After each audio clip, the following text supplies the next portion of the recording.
Good evening, America. Tonight, two governments are looking at the exact same stretch of water and telling the entire world two completely opposite things.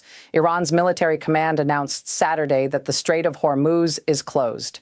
Closed to all commercial vessel traffic. They said it in a formal statement broadcast on state media.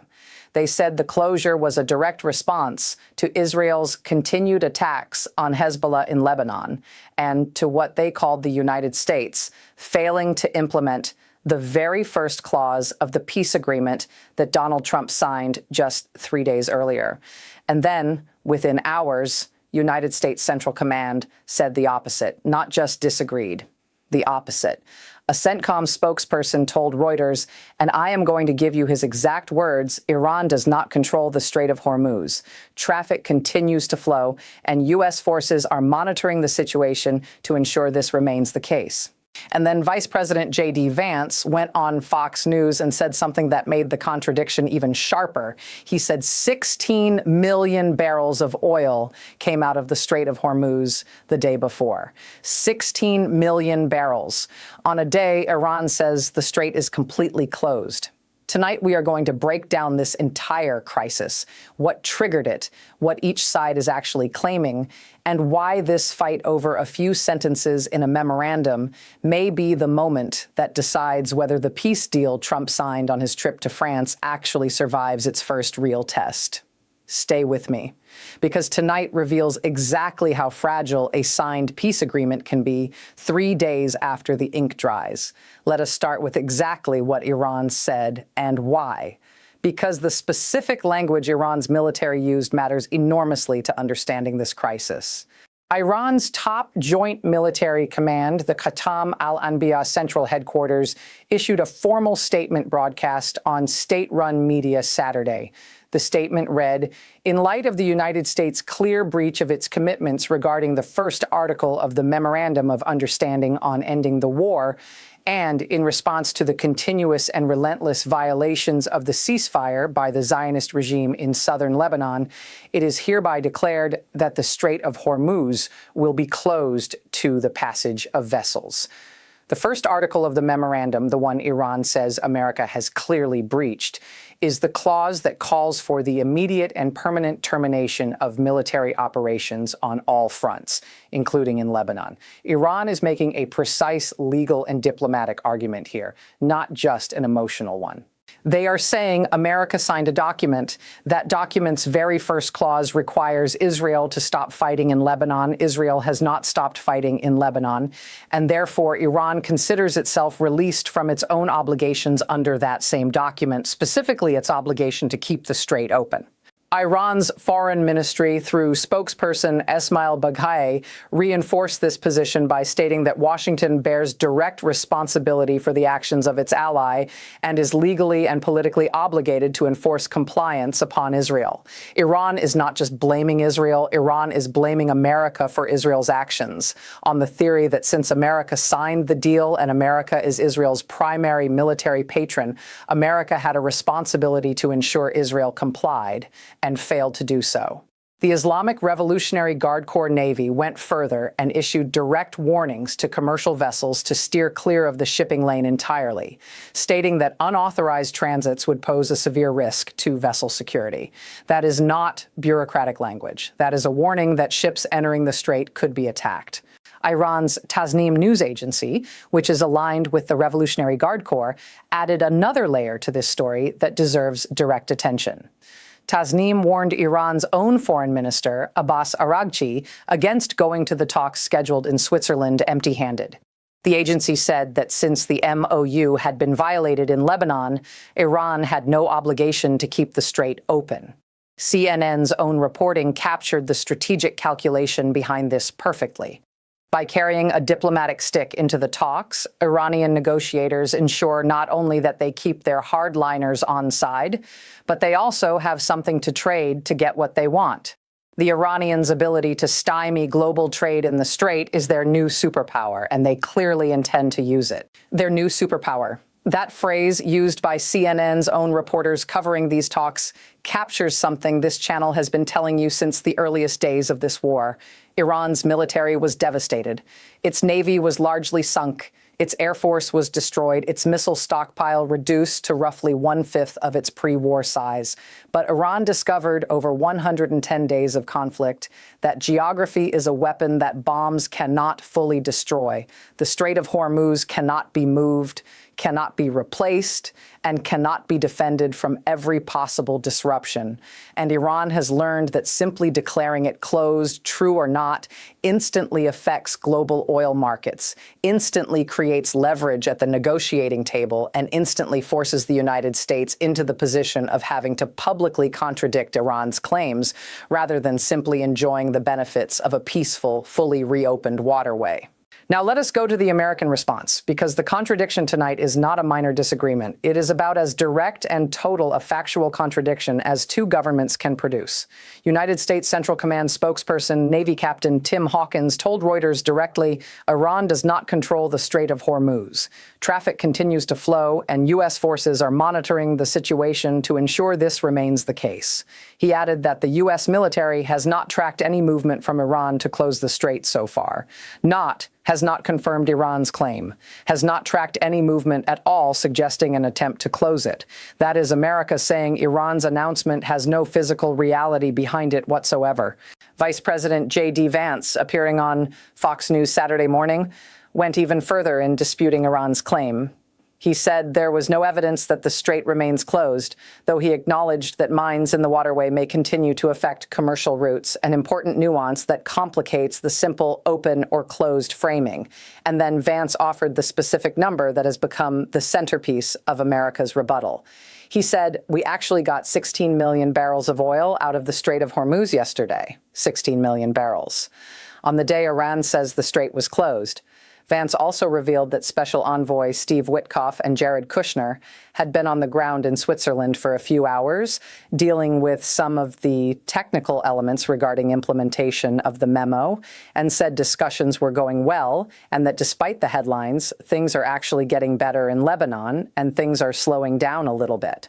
President Trump also weighed in, indicating his administration considers the strait open for traffic, and posted on Truth Social, making a specific and pointed statement about tolls. He wrote, there will be no tolls in the Hormuz Strait for 60 days during the ceasefire period, and there will be no tolls after the 60-day period has expired unless they are imposed by and for the United States of America, should the deal not be completed.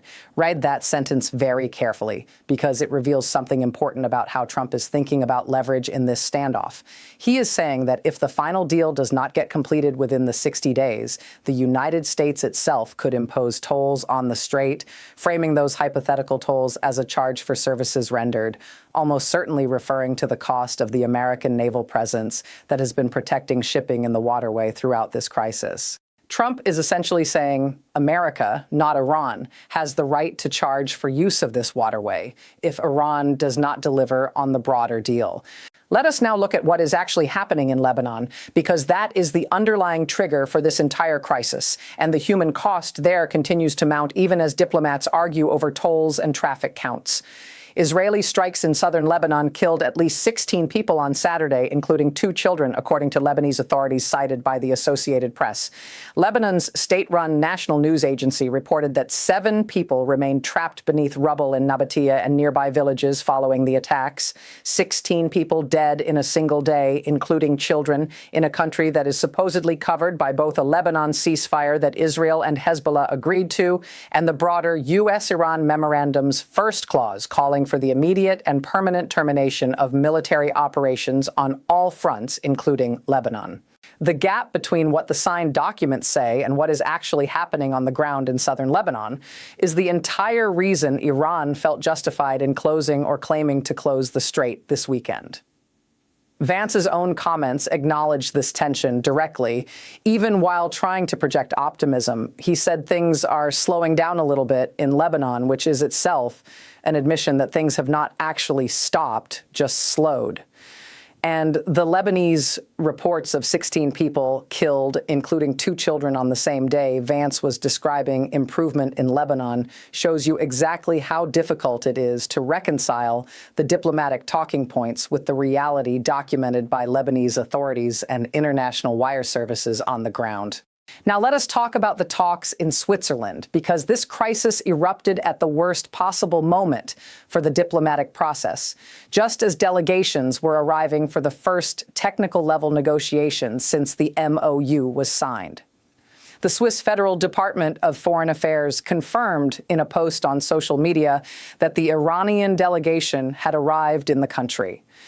Vice President Vance departed Washington Saturday to travel to Switzerland for further negotiations, confirming the talks were underway as of Saturday morning, despite the strait closure announcement.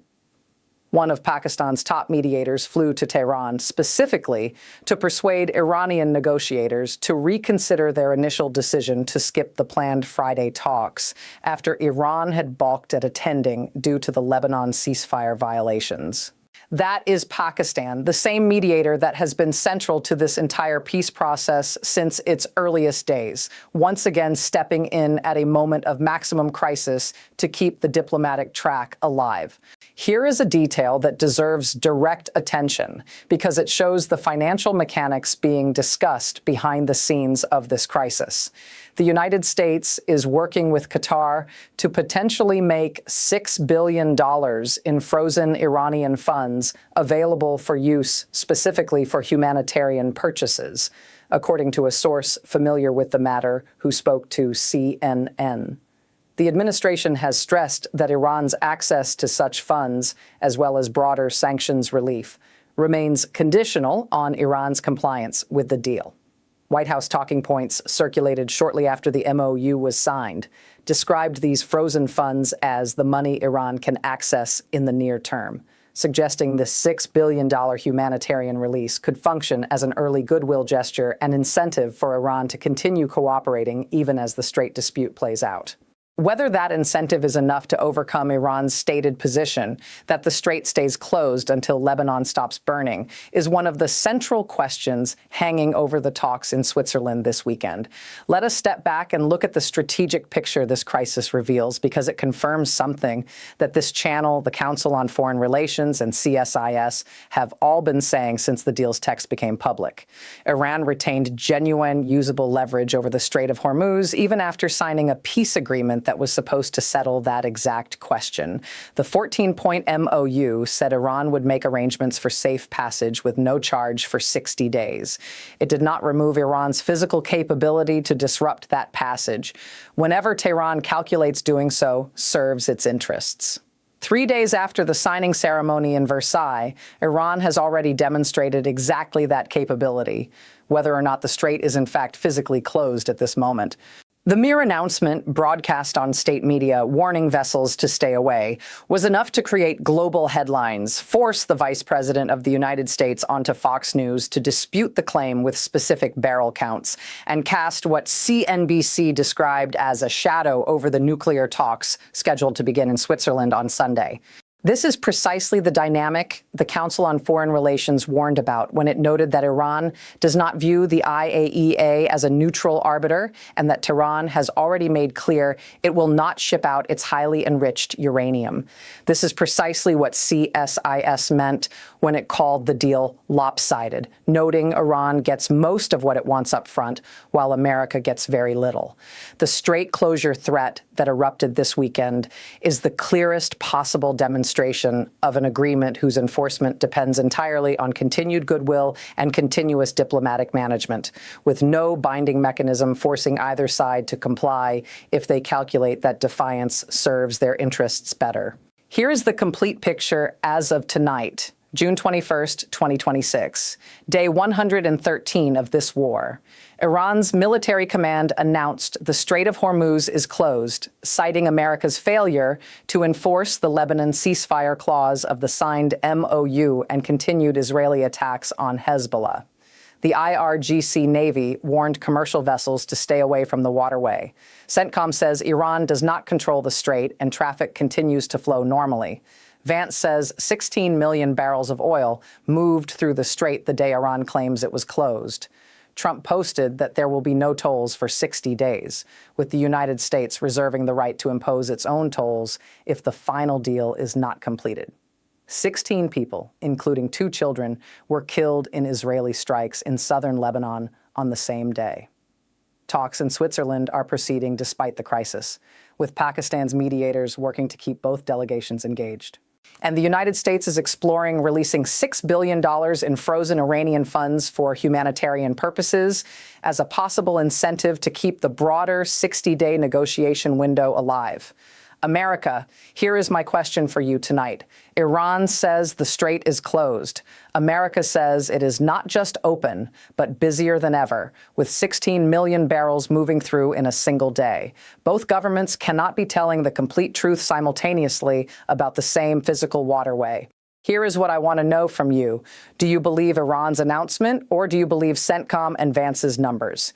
And more importantly, does this weekend's crisis change how you feel about the durability of the peace deal Trump signed just 3 days ago in France? Drop your answer in the comments right now. Subscribe and turn on notifications. The talks in Switzerland continue tomorrow, and we will be here the moment we learn whether this peace holds or breaks.